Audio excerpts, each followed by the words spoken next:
Happy 4th of July. Happy 4th. But it's not 4th of July. That's right. It'll be a day early, but it's okay. You can still say it. July will be tomorrow. Say Happy 4th of July. Happy 4th of July. And Happy Star Wars Day. Happy Star Wars Day. Is it Star Wars Day? No. No? Is it gonna be? After Christmas. After Christmas, that's right. And after my birthday starts. Yep, after your birthday starts. Right. Because that's just how it is. Alright, tell them bye. So see you next week. See you next day. Next Bye, week. Alright, go on. Bye. Alright, go on. Go on. Watch the cord. I don't. Alright.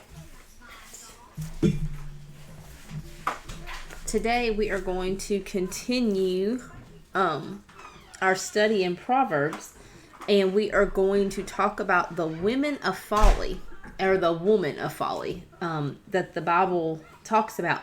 And to do this, I want to read Proverbs, the whole chapter 9, but then we're going to concentrate on verses 13 through 18. So Proverbs chapter 9 says, "Wisdom has built her house. She has hewn her 7 pillars. She has slaughtered her beast. She has mixed her wine. She has also set her table. She has sent out her young women to call from the highest places in the town. Whoever is simple, let him turn in here. To him who lacks sense, she says, come, eat of my bread and drink of the wine I have mixed. Leave your simple ways and live and walk in the way of insight.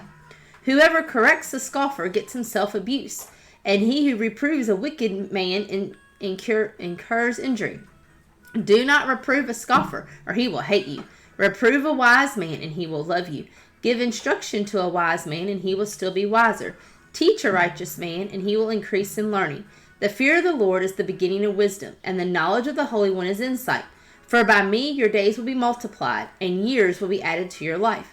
If you are wise for yourself. If you scoff, you alone will bear it. The woman folly is loud. She is seductive and knows nothing. She sits at the door of her house. She takes a seat on the highest places of the town, calling to those who pass by, calling to those who pass by, who are going straight on their way. Whoever is simple, let him turn in here. And to him who lacks sense, she says, stolen water is sweet, and bread eaten in secret is pleasant. But he does not know that the dead are there, that her guests are in the depths of Sheol. The two ladies in this passage, the lady of wisdom and the lady of folly, represent our two paths of life. We can either take the path of wisdom or we can take the path of folly. And we have to decide which one we're going to be on. Obviously, one is with God and one is without God. Verses 13 through 18 talks about the woman folly, which is what we're going to focus on today. Next week we'll be all focused on the woman of wisdom. The woman folly is idle. She's slack in her daily duties for her husband, her home, and her family.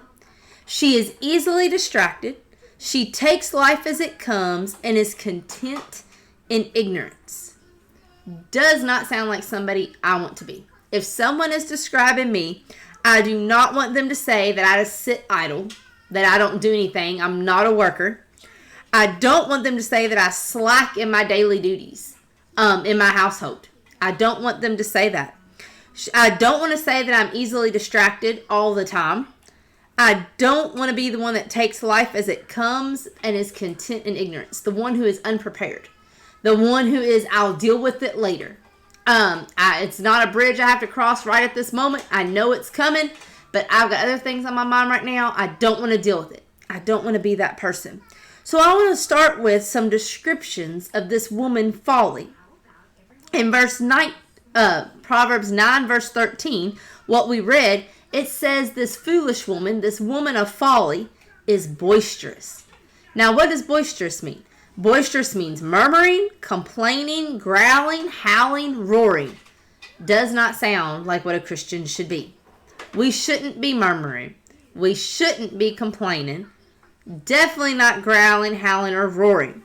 Proverbs 7:10. This woman with folly has the attire of a harlot. What does that mean? She dressed immodestly. When you dress immodestly, what are you seeking? You're seeking attention. You will get that attention. Is it the right attention? No, but you get what you seek. She is immodest. She doesn't care about her body. She doesn't care what people see. In today's terms, she lets it all hang out, would be Paula's paraphrase. The way we put it. It's not how Christian women should be. Proverbs 6:24. This woman folly has a flattering tongue. Oh, we know some people like this, don't we? The smooth words. They tell you what you want to hear. Then they get you, and then nothing ever comes true, right? Everything they promised you. They promised you the grass would be greener on their side, and it's not. They promised you a raise, and you didn't get it. They promised you less hours, and you didn't get it. They promised you more time off, and you didn't get it. We all know people who, friends, family, co-workers, bosses, that have the sweetest, they make you believe what they say because they are sweet talking. They've got that flattering speech, and you just fall for it. That's this woman of folly. She has that flattering speech to where these people just flock to her. They want to follow her. Lastly, Proverbs 7:11 and 13. She is rebellious. She's stubborn. She refuses to change, and she's hard to deal with. Again, those terms we can kind of relate to. We know people who are hard to deal with. We know people who are stubborn. Are they women of folly, men of folly? We're talking about women because this is a women's class. But which woman do we compare with? Hopefully, we lean more to what we're going to talk about next week, the women of wisdom. But we can see a lot of, or know a lot of, I see a lot of in me in certain aspects. I see a lot of other people, family, friends, coworkers that fall into the folly. Now, the wisdom we know is God. We're going to follow God. So if wisdom is God, what is folly? Folly is the world. So are we following the world, or are we going to choose to follow God? And back when we started this Devo a few minutes ago, these two ladies represent our two paths. Are we following wisdom, God, or are we following the world, folly? Which woman, are we going to be? Lady Wisdom offered a prepared table of meat and wholesome bread together with prepared wine. She offers from her abundance and has no lack. Lady Wisdom is attentive to every single detail. Lady Folly is content with whatever comes her way. She's not prepared. Whatever happens, happens. If someone comes and wants something to eat and she has it, great. If not, what'd she say? She's going to steal it. She's going to steal the bread. Stolen bread eaten in silence. She's going to find a way to get it. She is not prepared. She is not of the world. The world is not prepared for what is coming next. As Christians, as women of wisdom, we are to be prepared for what's coming next. What is coming next? Judgment Day is coming next. We know it.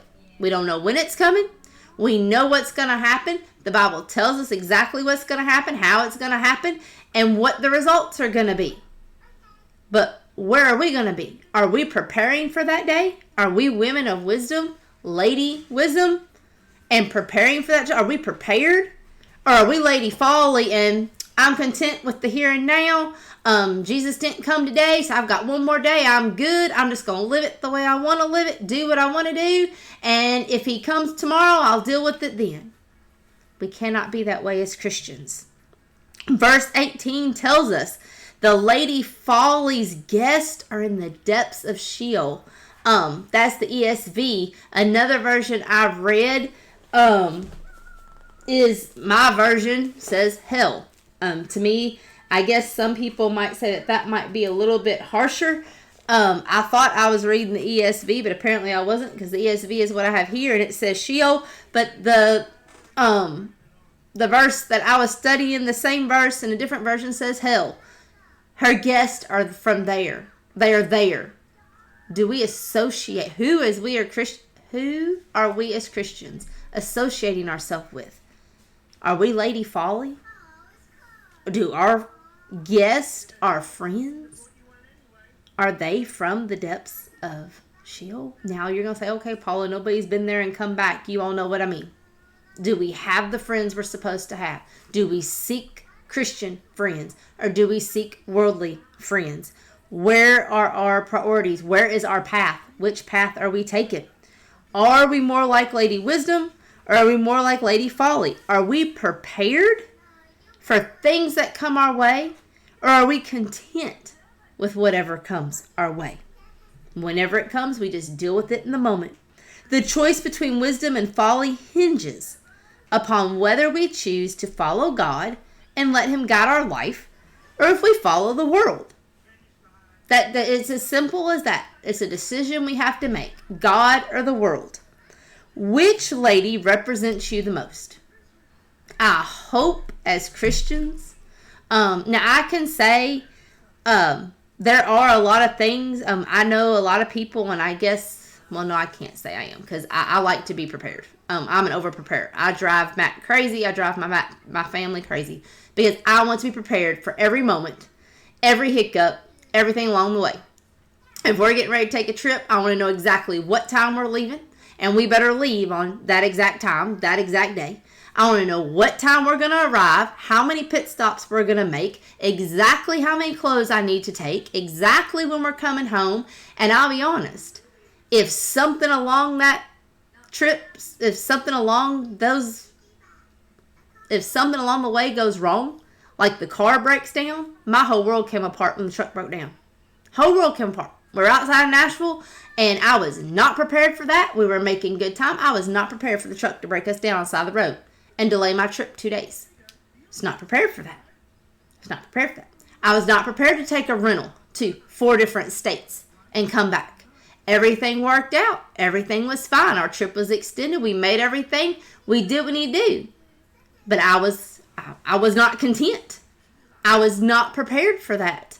And that really threw me off. So I cannot say that I relate to Lady Folly in that way, that I'm content with whatever comes, because I'm not. I want to be prepared. Am I content or am I Lady Folly when it comes to immodesty? From my standpoints, no.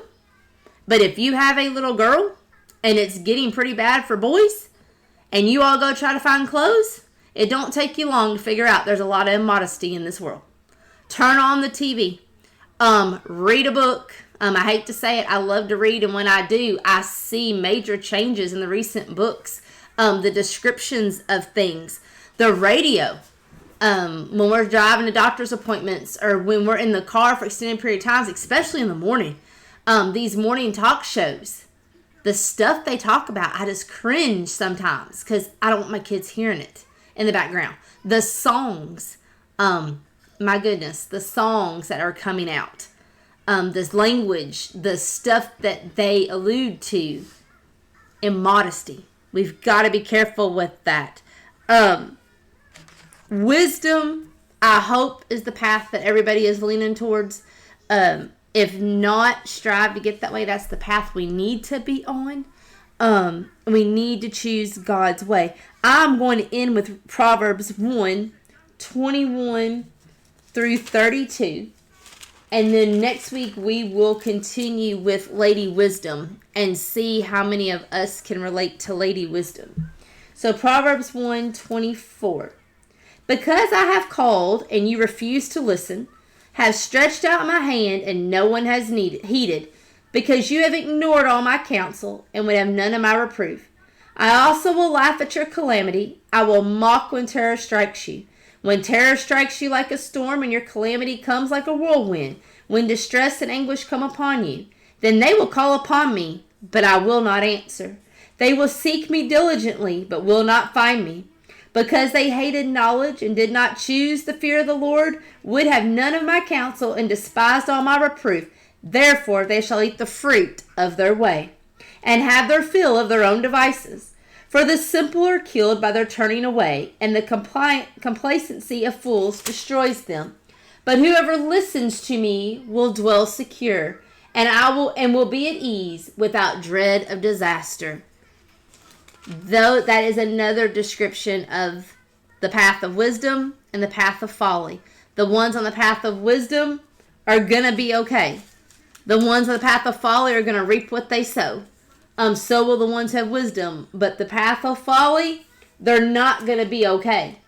That says they will be at ease, or they will eat the fruit of their way and have their own feel of their own devices. They are not going to be happy with the choices they made.